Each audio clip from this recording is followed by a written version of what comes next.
Selamat datang di channel AB Movie, channel yang membahas tentang alur cerita, komik. Dukung channel ini agar berkembang dengan menekan tombol subscribe, like, dan komen. Serta, jika ada yang mau traktir mimin teh manis, bisa lewat link Saweria yang ada di deskripsi. Tak usah berlama-lama, kita langsung masuk ke ceritanya.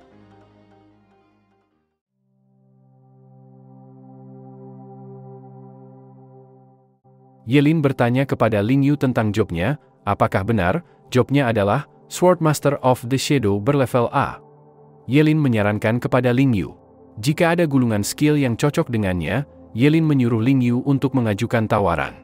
Sebab, itu akan menyelamatkan hidupnya di saat-saat kritis di masa depan. Ling Yu pun menyetujui apa yang disarankan oleh Yelin.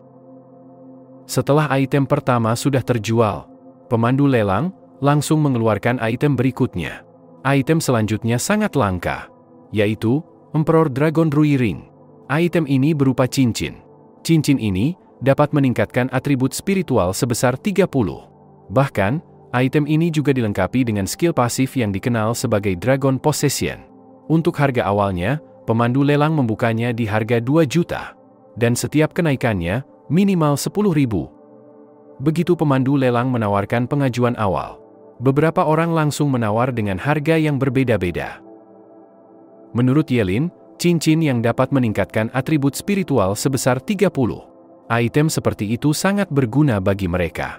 Jadi, Yelin menyuruh Ling Yu untuk mengajukan penawaran. Setelahnya, Ling Yu berbisik kepada ayahnya. Dia ingin ayahnya menawar cincin itu. Ayah Ling Yu setuju, dan dia akan menawar sebesar 8 juta untuk cincin itu. Dalam hatinya, ayah Ling Yu tidak mempermasalahkan jika dia harus menawar sebesar 8 juta untuk anaknya. Ini semua agar Ling Yu bisa masuk dan diterima di akademi ternama. Harga segitu, sepadan dengan hasilnya. Lagi pula, umur seorang Forbidden Course Master sangatlah pendek. Setelah beberapa tahun Yelin mati, equipment yang dia pakai akan kembali lagi ke keluarga Ji juga. Setelahnya, ayah Ling Yu mengangkat tangannya dan menawar 8 juta untuk cincin itu. Pemandu lelang menghitung dan menanyakan, apakah ada tawaran yang lebih dari 8 juta? Tiba-tiba, ada seseorang yang datang dan menawar sebesar 10 juta untuk cincin itu. Orang itu adalah Ken Sen. Ken Sen datang dan mendekat ke arah keluarga Ji. Dia menyapa Tuan Ji. Sedangkan Ling Yu, dia penasaran, kenapa Ken Sen berada di sana. Setelah mendengar bahwa yang datang itu adalah Ken Sen, Yelin pun langsung melihatnya. Akhirnya dia tahu jika itu adalah orang yang bernama Ken Sen. Kemudian, Yelin mencoba menutup wajahnya, agar Ken Sen tidak menemukan dirinya.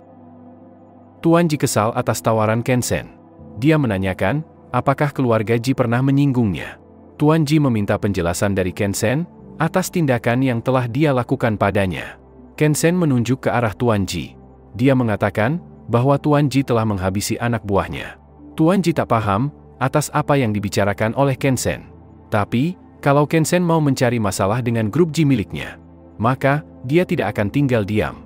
Tian Ji mengatakan itu, sembari mengangkat tangannya, dan menaikkan tawarannya menjadi 12 juta. Ken Sen tak takut dengan ancaman Tuan Ji.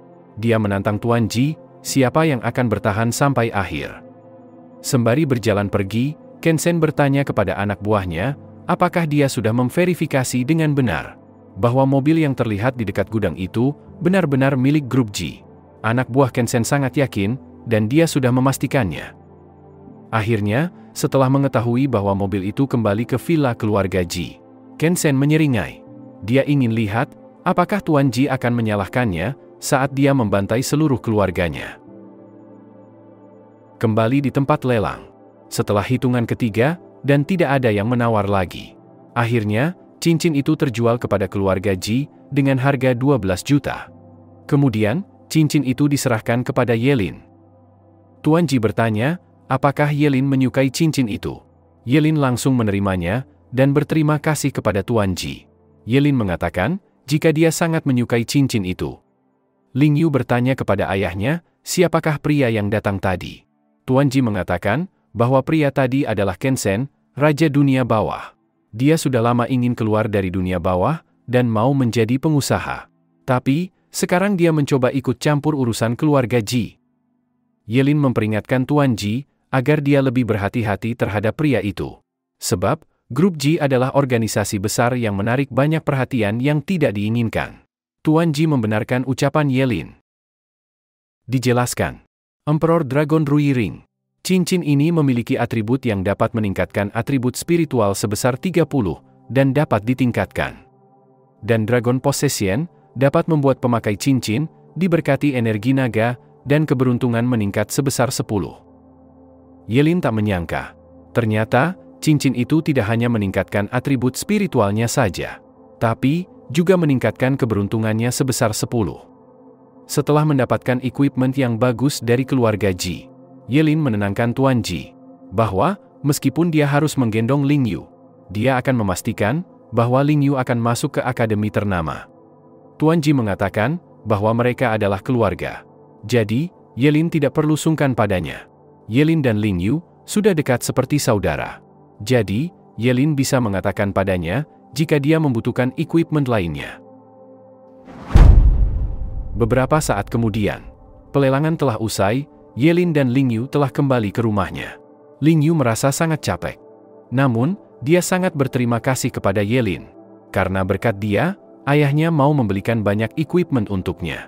Dan untuk Yelin, Ling Yu menyuruhnya untuk memilih equipment apa yang dia sukai. Yang pertama dipilih oleh Yelin adalah equipment Azure Thunder Ring. Equipment ini dapat meningkatkan atribut spiritual sebesar 15 dan dapat ditingkatkan. Equipment ini juga memiliki Thunder Enchantment. Jika digunakan, Lightning ability pemakai akan meningkat sebesar 20. Equipment berikutnya adalah Molten Mun Necklace. Equipment ini dapat meningkatkan kekuatan spiritual sebesar 200 dan dapat ditingkatkan. Equipment ketiga yang dipilih oleh Yelin adalah Dual Yin Yang Bracelet. Gelang ini dapat meningkatkan atribut spiritual sebesar 40 dan masih dapat ditingkatkan. Selain itu, gelang ini masih memiliki efek Yin Yang Twin. Saat memakai gelang Yin dan Yang secara bersamaan, healing factor akan meningkat. Menurut Yelin, item itu lumayan juga. Sebuah cincin yang memiliki damage petir, sebuah kalung yang dapat meningkatkan kekuatan spiritual, dan juga sepasang gelang yang dapat meningkatkan healing factor. Yelin menginginkan ketiga benda itu. Dalam hatinya, Yelin lebih menginginkan gelang itu, meskipun rahasia tentang tubuhnya diketahui oleh orang lain, ada item yang bisa dia gunakan untuk memberikan penjelasan. Kemudian Yelin mengangkat sebuah pedang. Menurutnya dengan pedang itu, dia bisa menggunakan Forbidden Curse level 10. Pedang itu adalah Starfall Fracture. Pedang itu dapat meningkatkan kekuatan sebesar 300 dan masih bisa ditingkatkan. Selain itu, pedang ini masih memiliki efek Starlight. Jika berada di bawah cahaya bintang, bonus kekuatan Starfall Fracture dapat terus meningkat hingga maksimal 100.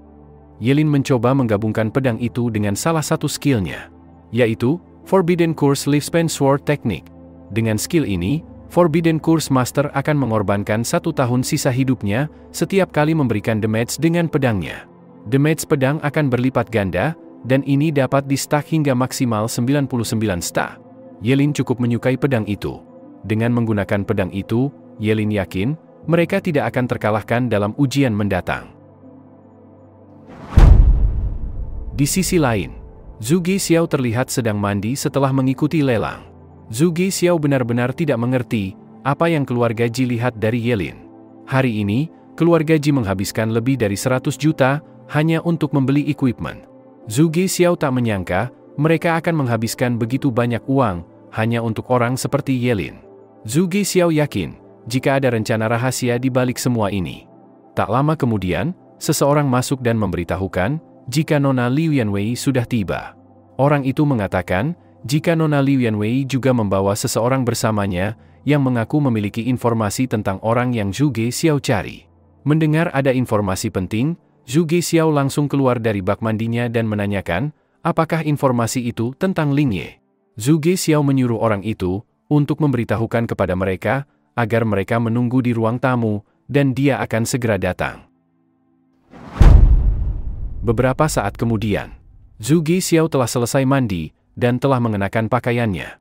Dia langsung bertanya kepada Liu Yanwei, apakah ada informasi tentang Ling Ye. Liu Yanwei memperkenalkan pria yang dia bawa.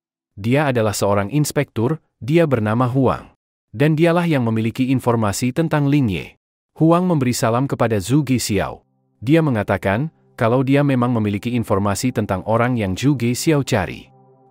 Namun, sayangnya, ini bukanlah kabar baik. Zhu Gexiao menanyakan, apa maksud Huang? Inspektur Huang menjelaskan, jika sebuah pertanian di Qingcheng telah terbakar habis. Di sana, juga banyak yang tewas dalam kebakaran itu. Mereka telah menemukan sisa-sisa api di lokasi kejadian. Kemudian, mereka melacaknya dan mengarah ke Ling Ye yang Zhu Gexiao cari. Biro Investigasi ingin Zhu Gexiao bekerja sama dengan mereka dalam penyelidikan ini.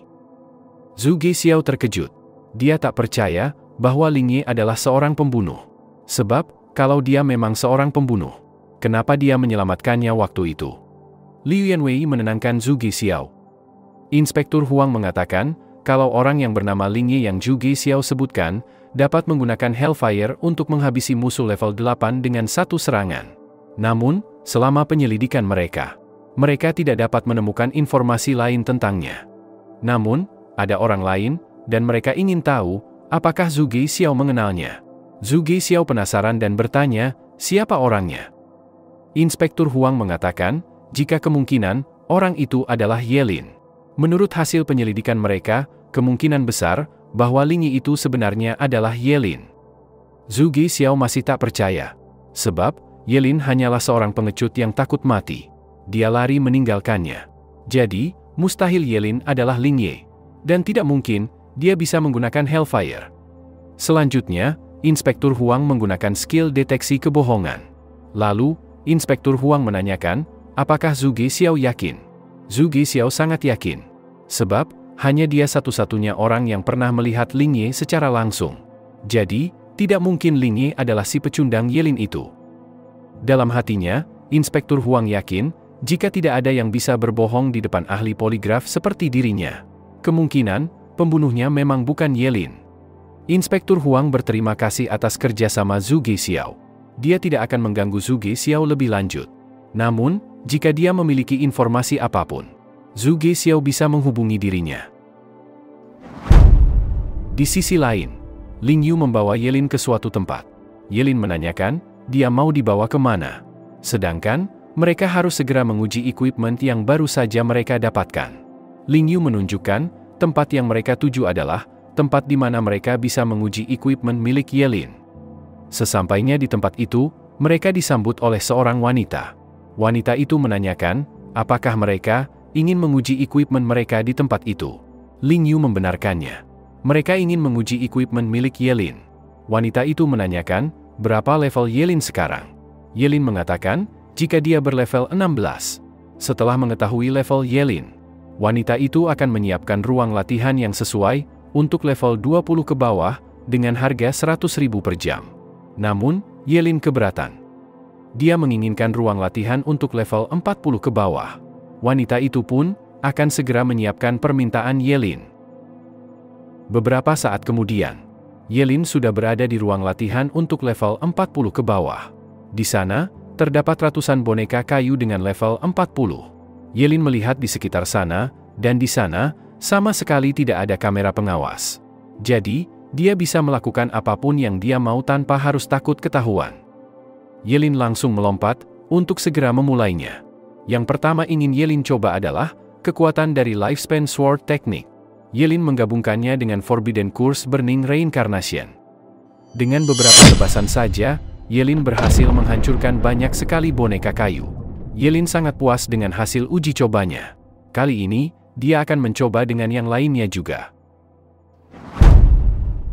Sedangkan di luar, Ling Yu sedang berbicara dengan wanita penjaga tempat itu.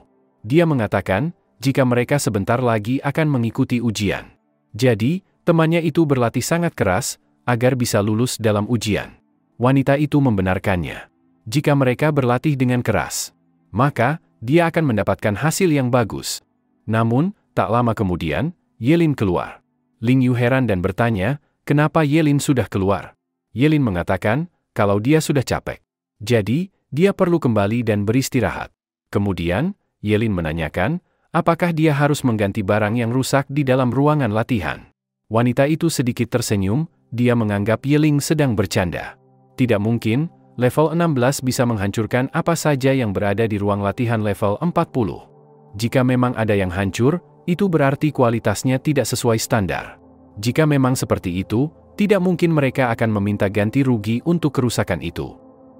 Setelah mendapatkan jawaban dari wanita itu, Yelin langsung mengajak Ling Yu untuk pergi.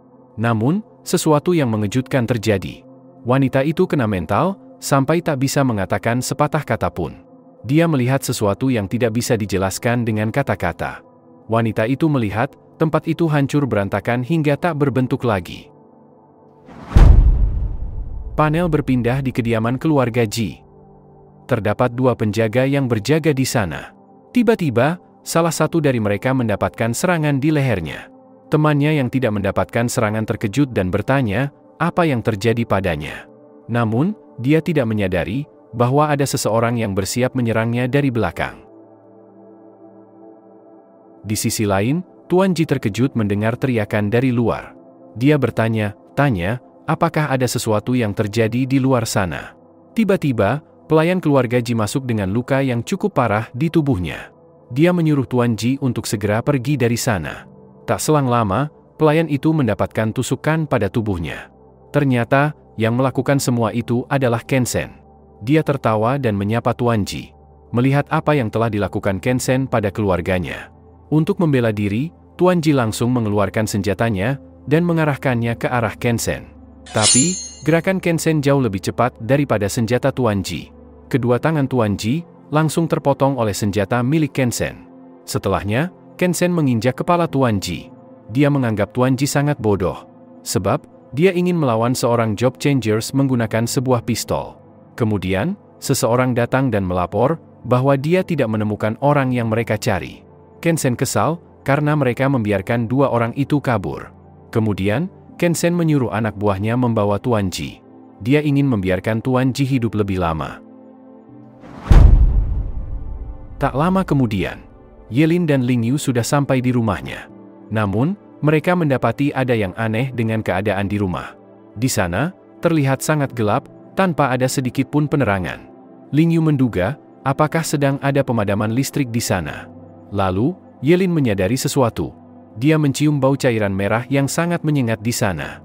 Tak menunggu lama, Yelin pun langsung berlari, dengan diikuti oleh Ling Yu di belakangnya. Mereka terburu-buru, karena ingin segera melihat keadaan di dalam. Ketika Yelin menyalakan lampunya, mereka mendapati banyak sekali orang yang tewas. Mereka dihabisi tanpa belas kasih sama sekali. Ling Yu masih tak percaya dengan apa yang dia lihat. Dia sangat yakin, kalau mereka telah salah masuk rumah, dan itu bukanlah rumahnya. Yelin memperingatkan Ling Yu agar dia berhati-hati. Kemudian, Ling Yu berlari dan berteriak memanggil nama ayahnya dan Paman Fu. Dia mencoba menemukan kedua orang itu. Sedangkan Yelin, dia berjalan menuju sebuah catatan yang tergeletak di atas sebuah meja. Yelin langsung mengambil sepucuk kertas yang ada di atas meja itu, dan langsung memanggil Ling Yu untuk melihatnya. Seketika itu, Ling Yu langsung berlari menghampiri Yelin. Dalam surat itu, Ken Sen meninggalkan pesan untuk Ling Yu. Jika Ling Yu ingin ayahnya selamat, maka dia harus membawa Yelin ke pasar gelap bawah tanah King Cheng. Namun, setiap 6 jam, jika Ling Yu tidak datang, maka Ken Sen akan memotong satu anggota tubuh ayahnya. Ling Yu sangat marah dan merobek kertas itu. Dia akan menghabisi Ken Sen atas apa yang dia lakukan kepada keluarganya. Yelin menenangkan Ling Yu. Dia mengatakan, jika semua ini terjadi karena dirinya. Yelin menyuruh Ling Yu untuk mencari tempat bersembunyi. Sedangkan dia akan menyelamatkan ayah Ling Yu. Tapi, Ling Yu tidak setuju. Dia ingin menghabisi Ken Sen dengan tangannya sendiri dan menyelamatkan ayahnya. Namun, sebelum Ling Yu melanjutkan kata-katanya, terlebih dulu, Yelin memukul leher Ling Yu untuk membuatnya tidak sadarkan diri. Setelah Ling Yu pingsan, Yelin mengatakan bahwa dia akan membawa ayah Ling Yu kembali dengan selamat. Kemudian, Yelin merebahkan tubuh Ling Yu yang sudah tak sadarkan diri itu. Setelahnya, Yelin buru-buru pergi. Dia akan segera menyelamatkan ayah Ling Yu dan akan menunjukkan kepada Ken Sen betapa mengerikannya seorang Forbidden Curse Master yang tidak peduli dengan nyawanya sendiri. Panel berpindah di pasar gelap bawah tanah King Cheng. Terlihat, seseorang melompat dari satu gedung ke gedung lainnya. Dia adalah Yelin. Dia turun dan berjalan pelan. Yelin menggunakan masker untuk menutupi wajahnya. Yelin melihat keadaan di sana, dan mencoba mengatur strategi selanjutnya. Dia juga bersyukur, karena gerakannya cukup cepat. Sehingga, dia tidak ketahuan. Tak disangka, seseorang langsung menoleh ke arah persembunyian Yelin, dan tersenyum padanya. Yelin terkejut. Ternyata, dia ditemukan begitu cepat. Karena sudah ketahuan, Yelin keluar dari persembunyiannya. Namun, langsung saja, beberapa sinar laser berwarna merah mengarah padanya. Pria yang sebelumnya tersenyum, dia juga langsung mengarahkan senjatanya ke arah Yelin. Dia menghina pakaian Yelin yang seperti seorang ninja. Pandangan Yelin langsung mengarah ke atas, ke arah cahaya merah yang mengarah padanya. Yelin tak menyangka, ternyata teknologi pasar gelap bawah tanah King Cheng sudah secanggih ini. Mereka, bahkan sudah menggunakan kamera night vision inframerah. Kemudian, pria itu mengajak Yelin untuk menemui bosnya, yaitu Ken Sen.